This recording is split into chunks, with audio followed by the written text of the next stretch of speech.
వాళ్ళు సమావేశం బహిరంగ సభ విజయవంతం కావాలి, వాళ్ళకు వాటర్ ఇవ్వాలి, రోడ్డు వేయించాలి. అరే మక్కాకు పోతున్నారు, ఎప్పుడన్నా మక్కాకు పోయినటువంటి ఆ ముస్లిం భక్తులందరూ కూడా అన్ని సౌకర్యాలు కల్పించారు. ఎప్పుడన్నా మేము వ్యతిరేకించినామా? ఎప్పుడన్నా మేము వ్యతిరేకించినామా? భారతీయ జనతా పార్టీ వ్యతిరేకించిందా? అన్ని సౌకర్యాలు కల్పిస్తున్నారు, అన్ని రకాల ఏర్పాట్లు చేస్తున్నారు, అన్ని రకాలుగా అరుచుకుంటున్నారు. ఎప్పుడన్నా భారతీయ జనతా పార్టీ వ్యతిరేకించిందా? వద్దన్నామా మేమన్నా? మరి హిందువుల పండుగల విషయంలో, హిందూ భక్తుల విషయంలో, సనాతన ధర్మం విషయంలో కాంగ్రెస్ పార్టీ కానీ, బీఆర్ఎస్ పార్టీ కానీ, కమ్యూనిస్టు పార్టీ కానీ, ఇతర కుహన లౌకిక వాదులు అవలంబిస్తున్నటువంటి ఈ సంతుష్టికర విధానం ఒక్కసారి హిందూ సమాజం ఆలోచించాలి. అరే రాజకీయాలు ఉంటే పోతాయి, గెలుస్తారు, ఓడతారు, అది కాదు ఎజెండా. హిందూ సమాజానికి జరుగుతున్నటువంటి దారుణ విషయాలను సమాజం గుర్తించాలి, అది ఎజెండా. హిందూ సమాజాన్ని చీల్చే ప్రయత్నిస్తున్న అది ఎజెండా కావాలి తెలంగాణ రాష్ట్రంలో. హిందూ సమాజంతో ఏళ్ల గురించి చర్చ జరగాలి, హిందూ సమాజాన్ని కించపడుతున్న విషయంలో చర్చ జరగాలి, టీవీలలో డిబేట్లు పెట్టాలి. అరే ఎక్కడో ఒక వర్గానికి ఇబ్బంది వస్తే టీవీలో డిబేట్లు జరుగుతాయి.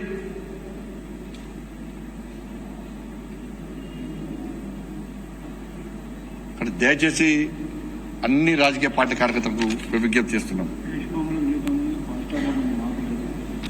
ఇస్తారే, ఫాస్టర్లకు ఇస్తారు, ఇమాంలకు ఇస్తారు, గురుద్వారాల గురువులకు ఇయ్యరు, అర్చకులకు ఇయ్యరు.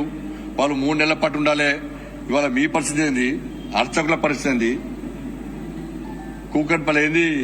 దోమలు కూడా చివరస్తాలో అర్చకులు ప్లీజ్ సార్ తద్దినం పెడతాం సార్, ప్లీజ్ సార్ మ్యారేజ్ చేస్తాం సార్, ప్లీజ్ సార్ 20% చేస్తాం సార్, ప్లీజ్ సార్ సత్యనామతం చేస్తాం సార్ అని చెప్పి అడుక్కునే పరిస్థితి బ్రాహ్మణులు కూడా. గురుద్వారాలో గురువుల పరిస్థితికి అదే పరిస్థితి, జీతాలు ఉండయి. విజ్ఞప్తి చేస్తూ ముగిస్తున్నాను.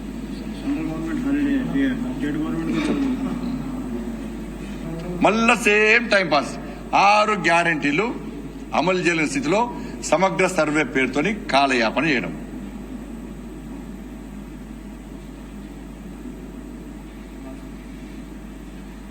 కానీ ఈ ప్రభుత్వము పాత సమగ్ర సర్వే రిపోర్ట్ తెప్పించుకోవాలి. దాని ద్వారా ఎవరికి ఏం కొరగూరింది, ఇప్పుడు ఏం జరుగుతుంది చెప్పాలి. చెప్తే ప్రజలు సహకరిస్తారు.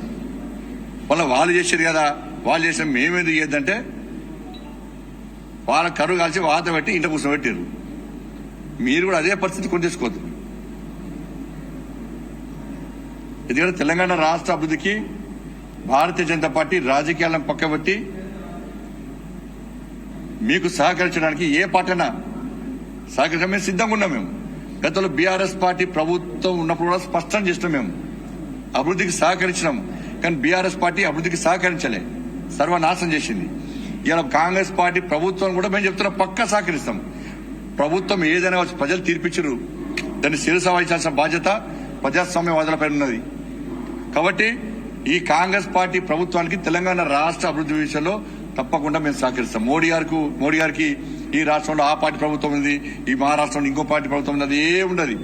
ఎన్నికల వరకు మాత్రమే రాజకీయాలు, ఎన్నికల తర్వాత అభివృద్ధి ముఖ్యమని చెప్పి అలా మోడీ గారి యొక్క మంచి ఆలోచన కాబట్టి తప్పకుండా మేము సహకరిస్తాం. ఈ టైంపాస్ పాలిటిక్స్ చేయొద్దని చెప్పి మేము విజ్ఞప్తి చేస్తాం.